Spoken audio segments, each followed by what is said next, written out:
치료하시는 하나님이란 제목으로 말씀을 나눕니다.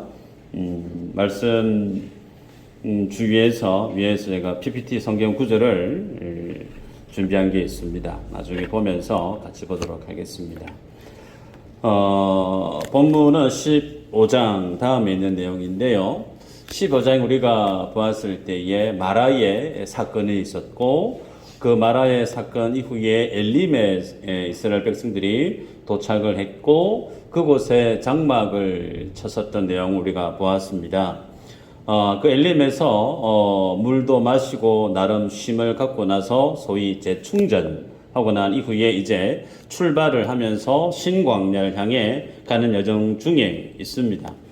가는 중에 있는데 오늘 본문에서도 지난 15장과 다를 바 없이 하나님을 향하여서 원망을 쏟아내는 이스라엘 백성들을 보게 됐죠. 원망의 이유는 먹는 것 때문에 그렇습니다. 읽었지만 3절에 보면 애굽에서 고기 가마 곁에서 떡을 배불리 먹었던 때를 추억하는 이스라엘 백성들을 볼 수가 있습니다. 그러면서 그때 배불리 먹었던 것을 추억하면서 차라리 그곳에서 죽었더랬으면 좋았을 텐데 라고 하면서 하나님과 모세를 향하여서 원망과 불평을 마치 독화살처럼 수없이 쏘아내는 16장 우리가 방금 읽었던 내용을 보게 되죠. 여러분, 이 말씀을 보면서 우리가 생각해 보면 불과 15장과 16장 한 장 차이지만 우리는 지난 시간에 마라에서 그들이 쓴 물을 마셔서 배가 아프고 힘들어서 아우성이었을 때에 모세가 하나님 앞에 기도를 했고 나뭇가지를 던져서 그들을 치유해 주셨던 하나님을 보았습니다. 그래서 불평을 하고 원망을 쏟아냈던 그들이 하나님의 도우심으로 회복을 입었던 그들이 오늘 16장에서 또다시 동일하게 불평을 쏟아내죠. 그렇게 불평을 쏟아냈던 지난 마라의 그 사건에 우리가 말씀을 보면 15장 25절에 보면 법도와 율례를 정하시고 그들을 시험했다 그랬습니다. 물이 없어서 그들의 가람에 대해서 주님이 테스팅 했었는데 그들 속에 하나님의 율법을 주님이 전해 주었다 그랬습니다. 그렇게 해서 그들이 하나님의 말씀을 잘 듣나 안 듣나 소위 하나님의 말씀 앞에 온전히 순종하는지 안 하는지 주님이 시험을 했는데 그 사건 이후로 불과 얼마 못 돼서 엘림을 떠나고 나서 오늘 본문에서 또다시 불평을 쏟아내는 이스라엘 백성들을 보게 됐죠. 여러분, 이 말씀을 보면서 오늘 우리와 무슨 상관이 있는가 보면 이스라엘 백성들의 불평을 쏟아내는 그 내면에 있는 그 모습들이 어쩌면 오늘 내 안에도 있을 수 있다는 거예요. 이스라엘 백성들이 하나님 앞에 반응하고 불순종, 불평, 원망을 쏟아내며 살아가는 그들의 잘못된 믿음의 모습들이 어쩌면 내가 주님 앞에 구원받고 살아가는 오늘 내 안에도 그러한 모습들이 있지 않는가 볼 필요가 있다는 거예요. 생각을 해보시면 엘림이라는 곳에서 한 200에서 300만 정도 되는 이스라엘 백성들이 쉬었습니다. 그 엘림이라고 하는 곳, 종려나무 가지가 70그루 정도 있었다고 그랬습니다. 물샘이 12개 정도 있었다고 그래요. 여러분 한번 생각을 해보시면 200만에서 300만 되는 사람들이 나무가지 70개 근처에서 텐트를 치고 쉰다라고 생각해 보세요. 그 쉼이 모든 백성들의 쉼을 누리기에 풍족했을까? 물샘이 12개였다고 했는데 그 12개로 정말 풍족했을까? 어찌 보면 건조기후에서 정말 뜨거운 그 땅에서 그늘이 더 많이 필요하지 않았을까? 우리는 생각할 수가 있습니다. 그런데 신체 건강한 사람 말고 아이라든지 환우라든지 임산부라든지 연로하신 연세가 있는 그런 분들에게 있어서는 엘리메스의 그 쉼의 시간은 정말 필요했고 적절하지 않았을까 그런 생각을 해볼 필요가 있죠. 자, 그래서 우리가 지난 시간의 말씀을 한번 떠올려 보면 물이 없는 곳, 정말 물이 있어야 되는데 물이 없는 극한의 고난과 극한의 어려움으로 우리가 노출을 되어지고 그런 세상으로 몰리게 될 때 그런 상황 속에 봉착할 때 무엇을 반드시 기억하라고 했던가요? 기억나십니까? 밤이 깊어지면 깊어질수록 칠흑 같은 어둠이 깊어지면 깊어질수록 새벽이 밝아오는 거죠. 하나님이 우리를 극한의 상황으로 고난에 정말 숨 쉴 수조차 없는 그런 상황 우리를 내모실 때 잊지 말아야 될 것은 이곳이 말하구나. 이곳이 말하구나. 이제 2시간 거리만 조금만 더 가면 뭐가 있다는 거예요? 엘림이 있다는 거예요. 하나님이 우리에게 우리의 믿음을 곤고히 단단히 세우기 위해서 때로는 인생에 말하라고 하는 그 과정들을 필수 코스로 우리 삶들 속에 미리 예비해 놓으십니다. 그래서 우리는 어쩔 수가 없어요. 하나님의 이끄심대로 살아가다 보면 정말 이도 저도 할 수 없는 정말 갈증이 목이 타들어가는 듯한 마라의 그 쓴 상황 속에 널브러지는 경우가 있을 수가 있다는 거예요. 근데 그때 반드시 기억해야 될 사실, 조금만 더 가면 뭐가 있다는 거예요? 하나님이 주시는 쉼이 있다는 거예요. 하나님이 주시는 위로가 있다는 거예요. 그걸 바라보고 주의 말씀을 기억하고 좋게 그 상황 속에 원망과 불평으로 주님 앞에 내 속에 있는 모든 괴로움을 토해내는 것이 아니라 구원받은 하나님의 백성은 갈급함과 답답함이 있고 원통함도 있고 힘겨움이 있을 때 그것을 주님 앞에 괴로움으로, 불평으로, 불만으로 표출하는 것이 아니고요. 어떻게 해요? 기도함으로. 하나님 앞에 더 낙타의 무릎같이 기도함으로 주님의 그 신실하심을 내다보고 믿음으로 소화해서 믿음의 반응으로 주 앞에 나아오기를 주님 우리에게 요구한다는 거예요. 이 사실 기억하시기를 바랍니다. 자, 오늘 본문에서 보면 한 가지 질문이 있어요. 그러면 엘림에서 출발을 해서 이제 신광야로 가고 있는 중인데, 그럼 엘림이라고 하는 그곳에서 이스라엘 백성들이 대충 한 며칠 정도 그곳에서 쉼을 가졌을까? 여러분 성경 보시면서 혹 궁금하셨던 분 계시죠? 계시다고 고개를 끄덕여 주시면 고마울 것 같아요. 계산하면 방법이 쭉 있는데 다 설명한다고 해서 이해되기 쉽지 않을 수 있는데, 결론만 얘기하면 대략 35일 정도가 소요됩니다. 그래서 물이 없어서 3일 동안 죽을 것 같은 타들어가는 듯한 그 갈증을 겪었던 그들에게 하나님은 며칠 동안요? 대략 35일 동안 엘림에서 충분히 쉼을 갖게 해 주셨다는 거예요. 자, 그러면 35일이라고 하는 그 시간이 이스라엘 백성들에게는 어떤 의미가 있었을까? 여러분, 좀 전에 말씀을 드렸죠. 마라라고 하는 곳에서 불과 한 10km 조금만 더 가면 엘림이라는 곳이 있었는데, 그 엘림까지 조금만 더 인내하고 주의 말씀을 의지하고 믿음으로 나아갔더라 했으면 불평 불만 쏟아내지 않아도 됐고, 내가 스스로 그 마라의 쓴 물, 주님이 주신 물도 아닌데 그 내 스스로 찾아서 마셨던 그 물로 인해서 배앓이를 하고 고통을 경험하지 않아도 됐을 그 고난들, 그것을 조금만 더 참았더랬으면 그런 고난도 안 해도 됐고 하나님께 믿음에 대한 실패의 자리도 가지 않았을 텐데, 엘림에 도착하고 나니까 자신의 믿음 없으면 어떻게 해요? 드러나 버렸다는 거예요. 그래서 엘림에서 35일간 쉬었던 그 시간은 좋게 이스라엘 백성들에게는 어떻게 기억되어졌을 시간이었을까? 회개하는 시간이죠. 하나님 앞에 참여하는 시간이에요. 내가 하나님 앞에 참 믿음이 없었구나. 홍해를 통과하고 난 이후에 정말 하나님 같은 분 없다. 마음 다해 두 팔 벌려서 뜨겁게 찬양 올려드렸던 그 예배의 감격이 내 속에 북받쳐 있었는데, 그렇게 뜨겁게 주님을 예배했고 찬양했던 내가 주님을 만난 그 감격들이 뚜껑을 열어보니까 나의 믿음의 그 실질적인 모습이 정말 접시물보다 얕은 믿음의 수준이었구나. 아이 부끄러워라.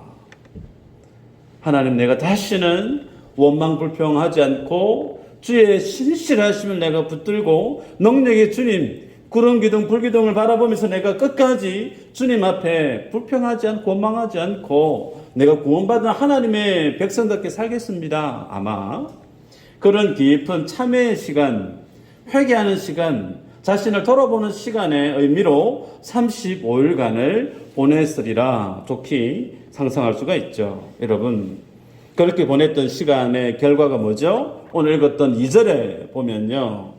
이스라엘 자손 온 회중이 그 광야에서 모세와 아론을 원망하여 이스라엘 자손이 그들에게 이르되 우리가 애굽 땅에서 고기 가마 곁에 앉아있던 때와 떡을 배불리 먹던 때에 여호와의 손에 죽었더라면 좋았을 것을.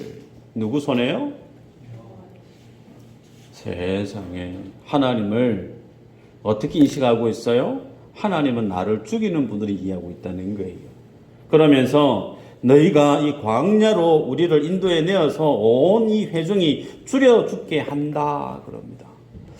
35일 동안 회개 열심히 하고 주님 앞에 자신을 깊이 있게 돌아보았던 그 시간의 결과물이 불과 신광야 출발하고 얼마 안 돼서 다시금 마라에서 하나님 앞에 불평불만을 쏟아냈던 그때보다 더 예리하고 그리고 더 하나님 앞에 가슴 무너지는 듯한 원망을 쏟아내고 있는 이스라엘 백성들이에요.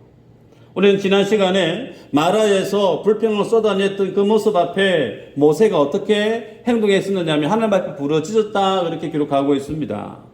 부러지졌다. 똑같은 표현일지 모르겠지만 성경 원문에는 울부짖다 그렇게 기록되어져 있습니다. 여러분들이 신앙생활 하시고 지금까지 살아오시는 날 동안에 울부짖어 보았던 경험이 몇 번 있는지 모르겠어요. 하나지 않죠. 자주 있는 일은 아닙니다. 울부짖는 것은 정말 내가 극한의 괴로움이 있을 때 정말 억울하고 내가 스스로 감당하기 힘든 내가 무너져 내려버렸을 때에 얘도 저도 할 수 없어서 극한의 고통을 내 속에서 뿜어져 나오는 그때 하는 표현이 소위 울부짖다. 뭘 얘기하는 겁니까? 그 정도로 이스라엘 백성들이 모세에게 원망 불평을 융단 폭격을 했다는 거예요. 마라 썸물 앞에서. 그럼 오늘 본문의 신광야를 가는 중에 또다시 그들이 하나님 앞에 아론과 모세에게 원망을 쏟아냈다고 했는데 그 원망을 쏟아낸 사람들이 누구예요? 이스라엘 장로들입니까? 방백들이에요? 성경에 보면 정확하게 기록되어 있죠. 온 회중이 그래서 온 회중이 변함이 없습니다. 동일하게 그들이 모세와 아론을 향하여서 원망 불평을 쉼없이 던지고 있는 모습을 봅니다. 여러분 3절에 보면요. 이스라엘 자손이 그들에게 이르되 우리가 애굽 땅에서 고기 가마 곁에 앉아있던 때와 떡을 배불리 먹던 때에 라고 그랬습니다. 그러면서 하는 얘기가 우리를 불러내서 이 광야에서 줄여 죽게 한다라고 얘기해요. 이 모습을 보면 차라리 굶어 죽는 것보다 어디에 있었던 것이 더 좋았겠다라고 얘기합니까? 애굽에 고기 삶는 가마 곁에서 그래도 배 부르게 떡을 마음껏 먹고 지냈던 그때가 훨씬 나았다. 그렇게 살다가 하나님 손에 죽었더랬으면 원이 없겠다. 그들을 구원하고 계시는 하나님, 그들의 불평을 주님이 보세요. 그들의 독설과 같은, 독보석과 같은 그들의 원한이 가득 살아있는 그런 독화살 같은 원망, 불평을 다 토해내고 있는데 그 모습을 주님이 다 듣고 계세요. 그들을 구원하신 하나님이 그들은 어떻게 고백합니까? 차라리 하나님 손에 죽었으면 좋겠다. 자식들이 부모님하고 갈등이 있을 때 화가 나죠. 자식도 사람이다 보니까. 그때 화가 날 때 그래도 해도 될 말이 있고 해서는 안 될 말이 있어요. 자식들이 가장 극한의 화가 나면 나를 왜 낳았어? 드라마를 보든지 영화를 보면 그런 말이 있잖아요. 나 왜 낳았노? 그 얘기는 해서는 안 되는 얘기예요. 지금 그 얘기입니다. 차라리 하나님처럼 죽었으면 좋겠다. 여러분, 이 말 안에는 무엇이 큰 문제로 드러나고 있느냐면 그들은 지금 하나님의 구원을 입은 이스라엘 백성인데 그들의 마음의 내면에는 여전히 뭐가 있다는 거예요. 애굽에서의 삶의 그 문화, 애굽에서의 자기 자신에 대한 그 정체성이 그대로 있다는 거예요. 신부는 애굽의 종이 아니에요. 유월절 어린 양에 의해서 구원을 받은 하나님의 백성이 되었다라고 주님이 이미 땅땅땅 하나님의 백성으로 구속해 내셨습니다. 구원을 해냈단 말이에요. 그런데 구원은 받은 것은 자기 자신이 맞는데 자기의 정신과 자신의 내면은 여전히 애굽에서의 삶의 모습을 벗어나지 못하고 있는 이스라엘 백성들의 모습을 그대로 드러내 보이고 있습니다. 그러면서 차라리 애굽에서 죽었으면 좋았을 것을, 그 말의 실질적 의미는 우리는 애굽 떠나는 거 원한 적 없었다. 우리는 가나안 땅에 가는 거 가고 싶어서 부르짖어 기도한 적 없었다. 그게 하나님 뜻인지는 모르겠지만 우리 뜻은 가나안 가는 거 아니? 우리는 그냥 애굽에서 살았던 것도 괜찮았다. 이거 아니에요. 여러분, 이 모습을 보면서 오늘 우리의 모습을 한번 생각해 볼 필요가 있어요. 나의 믿음의 그 정체성을 돌아볼 필요가 있다는 겁니다. 예수님을 믿고 구원받고 신앙생활을 열심히 하고 있는 내가 세상을 왜 살아야 되죠? 그런 질문 던져보신 적 있으십니까? 내가 왜 살아야 될까? 내가 왜 어떤 목적 때문에 어떤 이유 때문에 내가 죽지 않고 이 세상을 열심을 다해서 살아야 될까? 자식들 때문에. 물론 세상 사람은 그렇게 얘기할 수 있겠죠. 여러분, 예수님을 믿고 구원받은 사람은 이 자기 자신의 삶의 이유와 그 목적이 분명하셔야 돼요. 이게 내 안에 선명하지 않으면 언제 어떻게 내가 주님을 향한 믿음의 고백이 정말 냄비 끓는 것처럼 바뀌어질 수밖에 없습니다. 여러분, 세상 사람들은 죽음 이후의 세상에 대해서 별 고민 안 해요. 천국이 어딨노? 그냥 이 한 세상 열심히 재미나게 좀 멋있게 행복하게 살다가 죽으면 끝. 근데 예수 믿는 사람은 어떻게 생각합니까? 천국 있다고 얘기해요. 그런데 그 삶의 태도를 보면 천국이 있으니까 이 땅에서는 하나님을 위해서 때로는 양보하고 하나님이 때로는 필요하면 내 것을 포기하고 하나님의 영원한 그 죽음 이후에 하나님의 나라의 그 영생, 그 천국의 삶을 내다보면서 이 땅에서 1인자는 안 돼도 뭐 2위, 3위 괜찮을 것 같아. 그런 마음으로 살아가는 분이면 그나마 괜찮은데요. 의외로 교회 안에는 이 세상에서 삶에도 1등이 돼야 된다는 거예요. 그 1등이 되기 위해서 양보 안 하고 정말 악착같이 1등의 삶을 살기 위해서 부단히 악다구니를 쓰면서 모진 모습으로 살아가는 분들이 있을 수 있습니다. 죽고 난 이후의 삶도 어떻게 해요? 1등이 되고 싶다는 거예요. 얼마나 욕심이 많은지 몰라요. 예수 안 믿는 사람은 죽음 이후의 세상은 포기하고 사니까 그나마 이 한 세상, 한 번 사는 세상이니까 내게 한 번 사는 세상 좀 폼나게 살아야지, 멋있게 살아야지, 재미나게 멋있게 살아야지. 한 번밖에 없으니까 거기에 올인하는 거 이해됩니다. 인간적으로. 그런데 예수 믿는 사람은 거기에 더해요. 이 세상에서도 1등 해야 되고 죽음 이후의 삶에서도 1등 하고 싶어 해요. 그 모습이 뭘 증명하고 있느냐면 그분은 아직까지 세상이라고 하는 그 애굽을 떠나본 적이 없는 분이에요. 애굽을 떠난 인생은요, 이 세상에서 내가 1등이 되든 꼴찌가 되든 거기에 그다지 의미 없습니다. 예수로 만족하고 예수로 기뻐하는 인생은 그 하나님의 나라가 내게 부원받되어 내게 소유된 것에 대해서 그것으로 너무 기뻐하고 감격하고 그 하나님의 나라로 이 땅에서의 부족함이 있어도 내가 모든 것에 만족해하고 기뻐하는 일체의 비밀을 배웠다라고 사도 바울은 선언하죠. 그 삶이 어떤 삶이에요? 예수님 믿고 구원받은 사람이 이 땅을 사는 모습이라는 말이죠. 그러기에 여러분 우리들은 이 세상을 사는 목적이 분명하셔야 됩니다. 그래서 내가 꿈꾸는 세상, 내가 원하는 것을 꿈꾸고 살았는데 그것을 주지 않을 때, 그것을 주지 않으면 여지없이 믿음의 고백이 달라질 수밖에 없어요. 그것들이 오늘 본문의 이스라엘 백성입니다. 물을 원하는데 물을 안 주니까 원망이 그대로 터져 나와요. 배가 고프니까 먹거리 안 주니까 그것 때문에 그대로 원망이 터져 나오는 겁니다. 내가 원하는 걸 얻지 못할 때 그 원하는 것을 줘야 될 그분 앞에 얼굴을 정색을 하고 얼굴 색을 달리하고 원망 불평을 쏟아내는 거예요. 그 모습이 누구의 모습과 동일한가? 예수 그리스도가 예루살렘에 입성하실 때 다윗의 자손 예수여, 종려나무 가지를 흔들고 만왕의 왕으로 인정했던 그들이 원했던 메시아됨을 그들이 아님을 알게 되어졌을 때 예수 그리스도를 십자가에 못 박아버립니다. 어떤 사람을 살려줄까? 예수 살려줄까? 강도를 살려줄까? 강도를 살려달래요. 예수를 죽이래요. 그 모습이 뭐와 같은가? 내 안에 분명히 죄악된 세상 애굽에 대해서 떠남이 분명하고 내가 살아야 될 이유와 목적이 주님 안에서 선명한 인생은 그와 같은 내 삶의 필요가 채워지고 안 채워지고에 따라서 주를 향한 나의 믿음의 고백이 달라질 수가 없다는 거예요.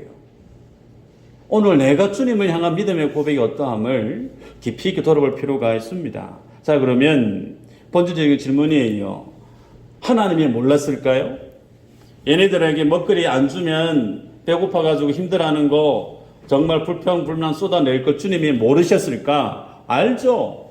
전지전능하신 하나님이. 그럼 왜 하나님 중 이런 연출을 마라에서도 경험하게 하셨고 또 신광야를 가면서 동일하게 경험하게 하셨는가?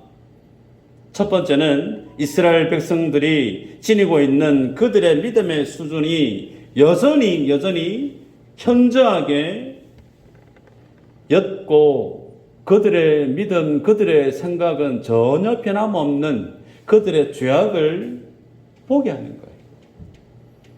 하나님을 믿고 나름 35일 동안 회개한다고 했고 깊이 있게 참여한다고 열심히 자기 반성을 했음에도 불구하고 자기 안에 있는 그 죄에 대한 죄악된 그 모습에 대해서 그들은 여전히 변함없는 그들의 믿음 없음을 주님이 다시금 그들의 눈앞에 드러내 보이고 있는 겁니다.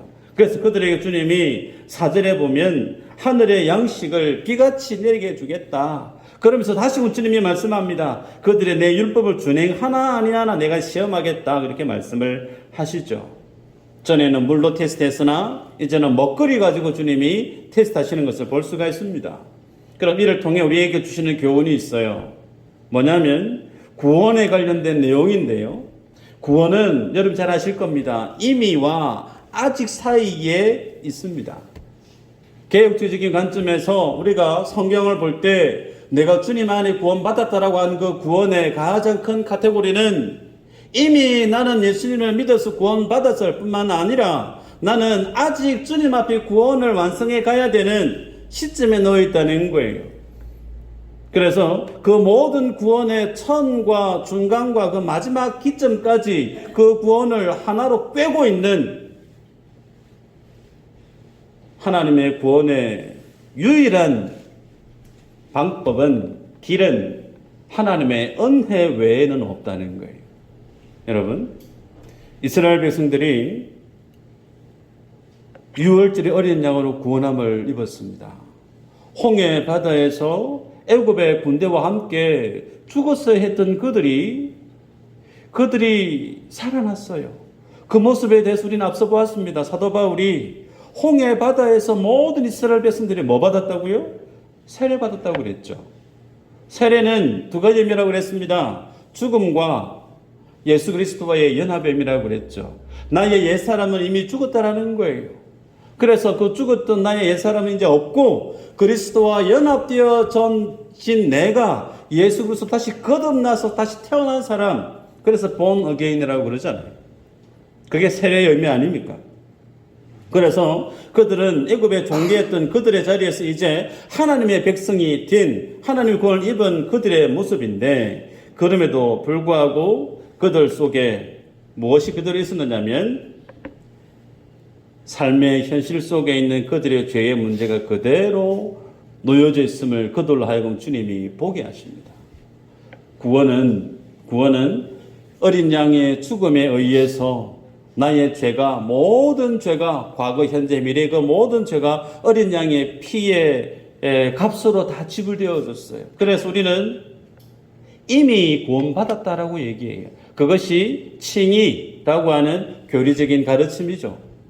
그런데 그 구원받은 우리가 아직 그 구원의 완성을 경험해 보지를 못했다라는 거예요. 그래서 아직이라고 하는 현재성 카테고리 안에 우리의 구원은 진행형임을 보게 됩니다. 그래서 오늘 본문의 말씀은 우리에게 있어서 구원의 현재성과 구원의 과거성에 대해서 돌아보게 합니다. 사도 바울은 빌립보서 2장 12절 13절 PPT가 있는데 보면 내가 읽어드리면요. 제가 그러므로 나의 사랑하는 자들아 너희가 나 있을 때뿐 아니라 더욱 지금 나 없을 때에도 항상 복종하여 두렵고 떨림으로 너희 구원을 이루라. 잘 아시는 말씀일 텐데요. 구원의 과거형과 현재형이 성도에게 그대로 사도 바울이 제시하고 있는 유명한 구절입니다. 여기에 보면 이스라엘 백성들의 구원의 그 현재성이 무엇과 결부되어져 있느냐면 먹는 것과 마시는 것으로 결부되어져 있어요. 현재 이미 애굽에서 홍해에서 그들은 구원을 입은 이스라엘 백성인데 그것은 주님의 이제 넌 내 백성이라고 주님이 선언했기 때문에 과거적 구원입니다. 이미 구원받았다라는 거예요. 그런데 그 구원은 지금 계속해서 진행형으로 진행되어지고 있다는 거예요. 근데 그 진행되어진 그 구원의 그 현재성에는 어떤 문제가 드러나고 있느냐면 그들 안에 있는 죄의 문제가 드러나고 있다는 겁니다. 그 죄의 문제가 무엇으로 표출되어졌느냐? 그들이 먹고 마시는 문제로 나타났는데 먹고 마시는 그 문제 앞에 그들은 여지없이 뭐 했다는 거예요? 실패했다는 거예요. 그들이 넘어지고 그 죄의 문제 앞에 여지없이 그들의 믿음 없음이 드러나 버리고 말았다라는 겁니다. 그래서 현재적 구원 속에서 주님이 우리에게 뭘 보여주고 있느냐면 너희들이 이미 과거의 어린 양의 죽음에 의해서 구원받은 거 너희의 공로가 아니라는 거예요. 어린 양의 죽음의 피값으로 구원받았고 지금 너희 속에 죄가 그대로 있는데도 불구하고 너희들이 그 구원의 현재성 앞에 설 수 있는 근거는 뭐라는 거예요? 예수 그리스도의 은혜 아니고는 너희의 지금의 그 구원의 승리도 너희 것이 아니라는 겁니다. 과거에 예수 그리스도의 은혜로 우리가 구원을 입었다라고 하면 지금 내가 예수 믿고 살아가는 지금도 내가 뭘 의지해야만이 살아갈 수밖에 없느냐면 예수님의 십자가 흘리신 보혈 그거 아니고서는 너희가 현재의 구원도 구원받을 수 없고 실패할 수밖에 없다고 주님 우리에게 말씀하고 있어요. 쉽게 설명해 드릴까요? 좀 어려울 수 있는데 예수님 우리에게 말씀합니다. 오리 가고 싶으면 몇 리 가라고요? 10리 따라가 주래요. 속옷을 갖고자 하면 어떻게 해요? 겉옷도 주래요. 네. 조금 더 가볼까요?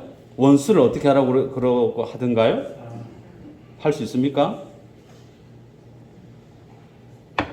저는 못합니다. 좀 더 나가볼까요? 하나님이 예수님 우리에게 말씀합니다. 마음을 다해, 뜻을 다해, 힘을 다해, 목숨을 다해서 주 너의 하나님을 사랑해라. 그렇게 하실 수 있으세요?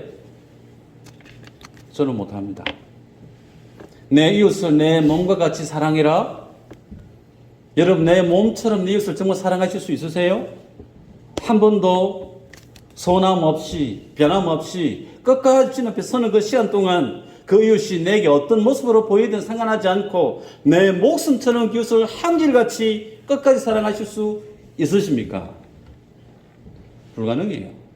그러면 왜 불가능한 이런 하나님의 말씀을 지금 우리에게 주시죠? 원수를 어떻게 사랑할 수가 있습니까? 못해요. 못하는 거 뻔히 알고 있는 걸 지금 우리에게 하래요. 뭘 뜻합니까? 너희의 힘으로는 안 된다는 겁니다. 내가 가지고 있는 신앙 인격으로 내 안에 있는 어떤 열심히 인격에 돌을 닦듯이 수양을 해서 불가하다는 거예요. 예수 그리스도로 구원을 받은 너희면 지금도 너희는 누구 때문에 구원을 일구어 가고 있을 수밖에 없냐면 예수님의 은혜 아니고는 답 없다는 겁니다. 그거 깨닫는 자는 자기 속에 뭘 보게 되죠? 죄를 보게 됩니다. 주님, 나는 원수를 사랑할 수 없어요. 그럼 그렇게 자신의 부족함을 깨닫는 자는 어떻게 반응하죠? 십자가 앞에 가야죠. 십자가 앞에 가서 자신의 죄됨을 고백합니다. 그 하나님의 긍휼을 구하는 거예요. 그게 뭐예요? 예수님의 은혜로 현재적 구원을 완성해 가는 겁니다. 그러기에 이 사실이 우리에게 주는 중요한 사실이 두 가지가 있는데, 하나는 한 번 구원이 영원한 구원인가? 우리 이전에 볼코프라고 하는 신학자가 쓴 교회 신학이라고 하는 책에서 칭이라고 하는 교리를 배웠던 분이 있을지 모르겠지만, 한 번 구원은 영원한 구원이다 라고 우리는 이해할 수 있어요. 근데 그거 아닙니다. 그 말을 할 수 있는 시점은 언제 할 수 있느냐? 내가 구원을 입고 하나님 앞에 섰을 때 할 수 있는 말이 그 말이에요. 소위 나의 구원이 완성되어졌을 때 한 번 구원은 영원한 구원입니다. 하나님의 기준에서 보면 그 말은 참이에요. 그런데 우리는 어떻게 해요? 지금 살고 있어요. 지금 살고 있어요. 지금 내가 넘어집니다. 지금 내가 쓰러져요. 그럼 내 안에 한 번 구원은 영원한 구원에 말할 수 있는 근거는 없습니다. 그럼 성도에게 있어서 한 번 구원은 어떤 구원인가? 그 실체가 뭔가 한번 보십시다. 히브리서 6장 4절에서 6절인데 한번 볼까요? 중요한 말씀이라서 같이 한번 읽어보십시다. 시작.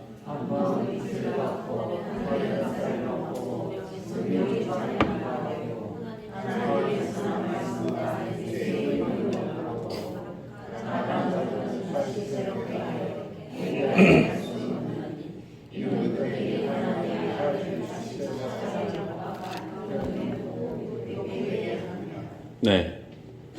이 성경 구절은 여러분들이 적어 놓으시길 바라요. 동그라미를 치든지 빨간 줄을 긋든지. 여기 보면요. 한번 비침을 얻고 하늘의 은사를 맛보고 성령에 참여한 바 되고 하나님의 선한 말씀과 내세의 능력을 맛보고, 이걸 하나같이 내용이 다 일일이 쭉 열가고 있지만 이걸 하나로 묶어버리면 무엇을 표현할 수 있느냐면 성령의 은사입니다. 성령의 은사. 소위 방언을 하고 기도 응답 체험을 받고 말씀 앞에 뜨거움을 경험했던 그런 어떤 경험이 있는 성령 체험을 한 것까지 다 포함할 수 있습니다. 근데 그렇게 살았던 그가 어떻게 해요? 타락했대요. 죄가 뭔지를 몰라요. 그런 사람에 대해서 성경은 무엇으로 얘기하고 있느냐면 구원받은 사람 아니라고 얘기합니다. 여러분, 성령의 은사와 성령의 열매, 제가 에베소서 강의할 때도 말씀을 드렸지만 구분하셔야 돼요. 성령의 은사는 내게 아닙니다. 성령의 은사는 그 은사를 주신 성령 하나님의 주권적인 선물이시고 주권적인 사역이세요. 내가 만들어냈으면 내 거라 할 수 있지만 내가 만든 거 아니에요. 하나님이 일방적으로 그에게 주셔서 그 은사를 통해서 하나님이 선하신 그 일들을 하게 만든 것이지, 성령의 은사가 내가 구원받은 증거일 수가 있느냐? No. 아니라는 거예요. 예수님도 그 열매로 알리라라고 말씀을 했어요. 성령의 열매가 없이는 그는 구원받은 증거를 성경 구절을 가지고 우리가 논증할 수 있겠지만 가장 분명한 것은 성령의 열매입니다. 내 안에 성령의 열매가 없으면 내가 구원받았는지 알 수 없습니다. 그러면 여러분, 이 부분에 있어서 오늘 이스라엘 백성들이 무엇과 결부되어져 있느냐면 현재적 구원에서 그들이 넘어졌어요. 물 때문에, 음식 때문에 하나님 앞에 불평불만하다가 다 죽었습니다. 두 사람 빼고. 개혁주의 신학자들은 이스라엘 백성들을 출애굽하고 난 다음에 가나안에 들어가지 못한 그 모든 사람들은 구원 못 받았다라고 얘기합니다. 한 번 구원은 영원한 구원이 아니에요. 그 말을 할 수 있는 시점은 하나님 앞에 섰을 때 할 수 있습니다. 지금 우리는 현지적 시간을 살아가고 있어요. 그러기에 내 안에 무엇이 가장 분명해야 되는가? 예수 그리스도를 내가 정말 의지하고 있는가? 예수님을 믿으면 구원받는다는 그 진리가 여전히 내 안에 쉼없이 동일하게 매일매일 부원받아져 그 안에서 내가 살아가고 있는가? 그걸 통해서 내 안에 성령님이 내 안에 역사하셔서 내 안에 없었던 성령의 열매가 주렁주렁 맺혀가고 있는가? 그것만이 뭐라는 거예요? 내가 구원받은 하나님의 백성이라는 겁니다. 때문에 말씀을 맺으면 성도가 하루하루 살아가면서 죄 가운데 넘어지고 죄 가운데 쓰러지는 그것이 소소한 것이 아닙니다. 소소한 거 아니에요. 이스라엘 백성들이 마라에서 넘어졌어요. 신광야에 가다가 넘어졌어요. 오늘도 넘어지고 어제도 넘어졌고 내일도 넘어집니다. 그것이 그들의 삶의 결과물로 어떻게 판결되어지죠? 가나안 땅에 못 갔어요.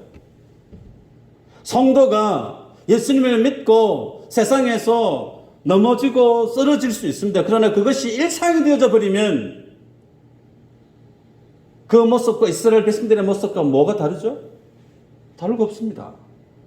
다른 거 없어요. 그래서 우리들은 날마다 그 죄에서 떠나갑니다. 구원받은 사람은 죄의 자리를 도망치듯 도망갑니다. 이제는 죄를 먹고 마셨지만 구원받은 성도는 그 죄에서 경기하듯 떠나가요.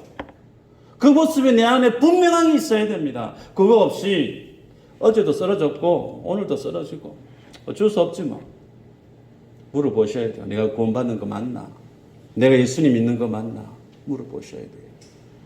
오늘 넘어진 것이 평생 매일 반복되어지면 그 종국이 이스라엘 백성들의 가나안 땅에 못 갔습니다.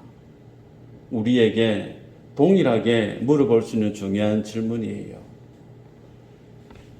사랑하는 여러분, 예수 그리스도를 믿을 때 승리한 하나님의 백성으로서 나오시기를 축복합니다.